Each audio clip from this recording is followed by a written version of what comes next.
बंशीधरं तोत्रधरं नमामि मनोहरं मोहहरं च कृष्णं मालाधरं धर्मधुरन्धरं च पार्थस्य सारथ्यकरं च देवं कर्तव्यदीक्षां च समत्वशिक्षां ज्ञानस्य भिक्षां शरणागतिं च ददाति गीता करुणार्द्रभूता कृष्णेन गीता जगतो हिताय।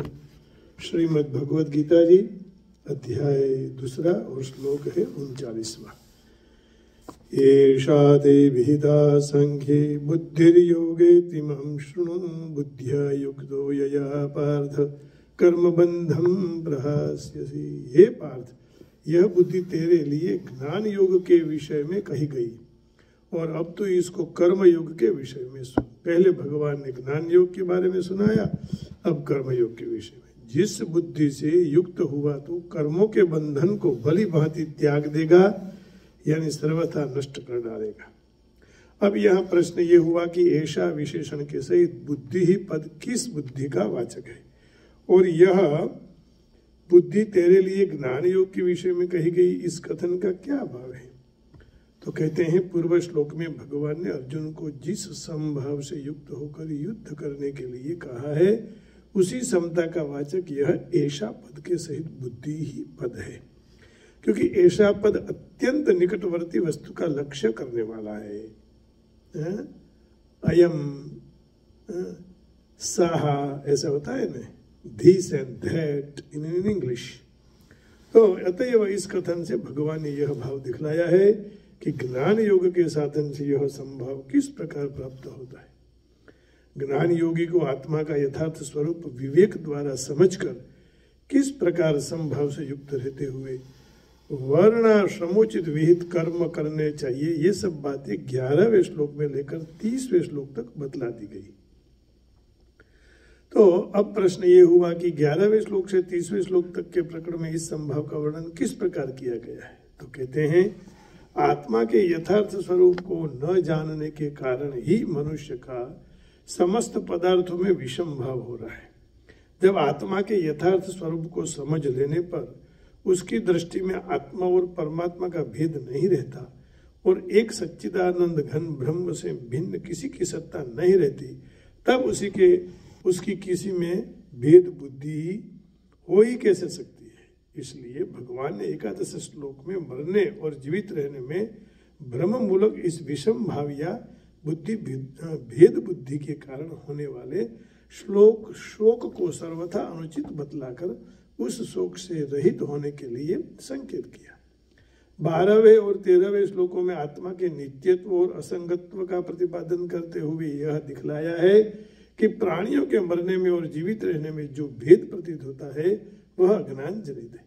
आत्मा ज्ञानी धीर पुरुषों में यह भेद बुद्धि नहीं रहती, क्योंकि आत्मा सम निर्विकार और नित्य है। तदंतर शीत उष्ण सुख दुख आदि द्वंद्वों के द्वारा भेद बुद्धि उत्पन्न करने वाले शब्दादि समस्त विषय संयोगों को अनित्य बतलाकर अर्जुन को उन्हें सहन करने के लिए, उनमें सम रहने के लिए कहा। आज ठंडी है, कल नहीं होगी, कल गर्मी शुरू होगी, बारिश आएगी, तो ये परिवर्तित होता रहता है। और सुख दुख आदि को समझने वाले पुरुष की प्रशंसा करके उसे परमात्मा की प्राप्ति का पात्र बतलाया। इसके बाद सत्यासत्य वस्तु का निर्णय करके अर्जुन को युद्ध के लिए आज्ञा देकर अगले श्लोकों में आत्मा को मरने मारने वाला मानने वालों को अज्ञानी बतलाकर आत्मा के निर्विकारित्व, अकर्तृत्व और नित्यत्व का प्रतिपादन करते हुए यह बात सिद्ध कर दी कि शरीरों के नाश से आत्मा का नाश नहीं होता है। इसलिए इस मरने और जीने में विषम भाव करके तुम्हें किसी भी प्राणी के लिए किंचन मात्र भी शोक करना उचित नहीं है। इस प्रकार उक्त प्रकरण में सत्य और असत्य पदार्थों के विवेचन द्वारा आत्मा के यथार्थ स्वरूप को जानने से होने वाली समता का प्रतिपादन किया है। फिर प्रश्न हुआ, इमाम पद किस बुद्धि का वाचक है, और अब तो इसको योग के विषय में सुन, इस वाक्य का क्या भाव है। तो इमाम पद भी उसी पूर्व श्लोक के वर्णित संभाव रूप बुद्धि का वाचक है। अतः उपर्युक्त वाक्य से भगवान ने यह भाव दिखलाया है कि वही समभाव कर्मयोग के साधन में किस प्रकार होता है, कर्मयोगी को किस प्रकार समभाव रखना चाहिए और उस समता का क्या फल है, ये सब बातें मैं अब अगले श्लोक में तुम्हें बतलाना आरंभ करूंगा। अतएव तो उन्हें सुनने के लिए सावधान हो जा। यही बात जो 31वें 37वें श्लोक तक प्रकरण किस लिए है, तो कहते हैं वह प्रकरण अर्जुन को यह समझाने के लिए है कि तुम क्षत्रिय हो, युद्ध तुम्हारा स्वधर्म है, उसका त्याग तुम्हारे लिए सर्वथा अनुचित है और उसका करना सर्वथा लाभप्रद है। युद्ध करना लाभप्रद है। 38वें श्लोक में यह बात समझाई गई कि जब युद्ध करना ही है तो उसे ऐसी युक्ति से करना चाहिए कि जिससे वह बंधन का हेतु न बन सके। इसलिए ज्ञान योग और कर्म योग इन दोनों ही साधनों में समभाव से युक्त होना आवश्यक बतलाया है और इस श्लोक में इस समभाव का दोनों प्रकार के साधनों के साथ देहली दीपक न्याय से संबंध दिखलाया गया है। यहाँ कर्म बंधम पद का क्या अर्थ और उपयुक्त समबुद्धि से उसका नाश कर देना क्या है, तब जवाब में देते हैं जन्म जन्मांतर में किए हुए शुभाशुभ कर्मों के संस्कार उसकी यह जीव बंधा है तथा इस मनुष्य शरीर में पुनः अहमता, ममता, आसक्ति और कामना से नए नए कर्म करके और भी अधिक जकड़ा जाता है। अतः यहाँ इस जीवात्मा को बार बार नाना प्रकार की योनियों में जन्म मृत्यु रूप संसार चक्र में घुमाने के हेतुभूत जन्म जन्मांतर में किए हुए शुभाशुभ कर्मों के संचित संस्कार समुदाय का वाचक कर्म बंधम पद है। कर्मयोग की विधि से समस्त कर्मों में ममता, आसक्ति और फलेच्छा का त्याग करके तथा सिद्धि और असिद्धि में सम होकर यानी राग द्वेष और हर्ष शोक आदि विकारों से रहित होकर जो इस जन्म और जन्मांतर में किए हुए तथा वर्तमान में किए जाने वाले समस्त कर्मों में फल उत्पन्न करने की शक्ति को नष्ट कर देना, उन कर्मों को भुने हुए बीज की भांति कर देना है। एक बार बीज भून दिया फिर उसमें कोई उत्पन्न नहीं हो सकता, इसलिए एक कर्म भून दिया जाए तो फिर दूसरा कर्म खड़ा नहीं होगा, माने त्याग। यही समबुद्धि से कर्म बंधन को सर्वदा नष्ट कर डालना है। इस प्रकार कर्मयोगी के वर्णन की प्रस्तावना करके अब उसका रहस्यपूर्ण महत्व बतलाते हैं। उसकी चर्चा कल करेंगे। आज भगवान को इतना ही अर्पण करके आज का सत्संग को विराम देंगे, लेकिन उससे पहले थोड़ा भजन भगवान का हम गा लेंगे, तो आप उसी में हमारे साथ रहना।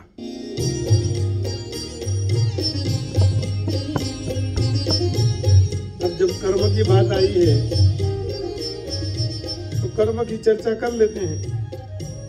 भगवान यही कह रहे हैं कि भाई कर्म के बंधन में बंधना नहीं है। एक बार कर्म को भून दो, जैसे बीज को भून देते हैं, फिर कर्म उठेगा नहीं, अन्यथा क्या होगा? ओ कर्मनो संगाती राणा मारू कोई नथी, हो कर्मनो संगाती राणा मारू कोई नथी, के लख्यायना जुदा जुदा लेख, लख्यायना जुदा जुदा लेख, कर्मनो संगाती राणा मारू कोई नथी, ओ कर्मनो संगाती राणा मारू कोई नथी।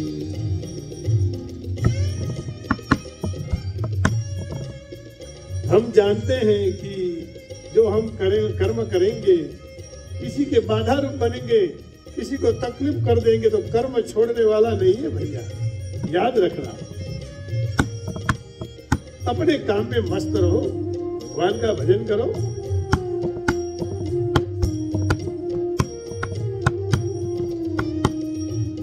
ओ ये करे कायुना दो दो वाछरा, ओ ये करे कायुना दो दो वाछरा, के लख्यायना जो જુદા જુદા લેખ લખ્યા એના જુદા જુદા લેખ એક રે બન્યો શિવજીનો પોથિયો બીજો કાંઈ કાચીડાને ઘેર બીજો કાંઈ ગાચીડાને ઘેર કર્મનો સંગાતી રાણા મારું કોઈ નથી ઓ કર્મનો સંગાતી રાણા મારું કોઈ નથી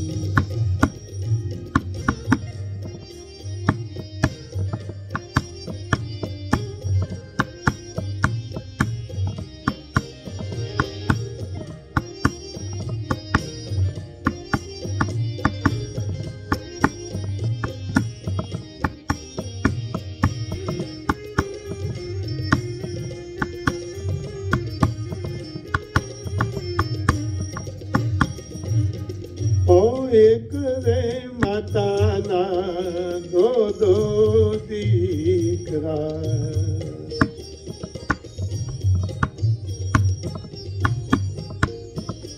ઓ એક રે માતાના દો દીકરા લખ્યા એના જુદા જુદા લેખ લખ્યા એના જુદા જુદા લેખ એકને રે માથે મોઘા છતરે ઝૂલે ને બીજો ભાર વેચી ખાય બીજો ભાર વેચી ખાય હો કર્મનો સંગાતી રાણા મારું કોઈ નથી ઓ કર્મનો સંગાથી રાણા મારું કોઈ નથી એકની લોકો પૂજા કરે અને એક ભાઈ ને માથે ભારા એકને ત્યાં છત્ર ચાંદીના સોનાના और एक भाई बेचारा दुखी हो रहा है ये कर्म का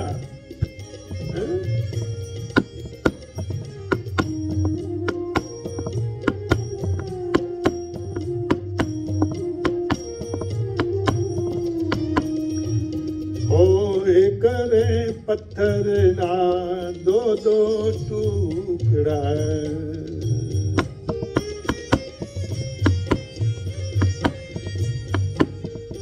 ओ करे पत्थर ना दो टुकड़ा लख्या जुदा जुदा लेख लख्या जुदा जुदा लेख એકની બની છે ઉમિયામાની મૂર્તિ અને બીજો કાંઈ ધોબીડાને ઘાટ બીજો કાંઈ ધોબીડાને ઘાટ કર્મનો સંગાતી રાણા મારું કોઈ નથી ઓ કર્મનો સંગાતી રાણા મારું કોઈ નથી एक पत्थर था जो जयपुर चला गया उसके टुकड़े हुए और उसमें से माँ की मूर्ति बन गई और एक वही टुकड़ा जयपुर में चला गया धोबी के घाट उसके ऊपर कपड़े धुलने लगे ओ रोहिदास चरणे मीराबाई बोलिया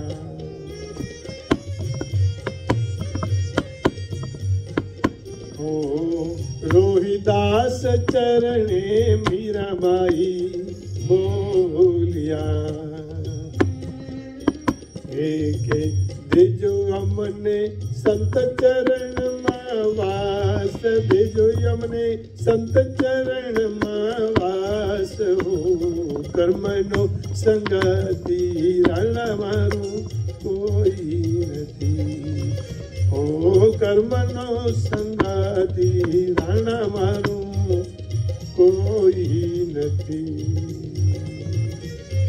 ओ कर्मनो संगाती राणा मारू कोई नहीं।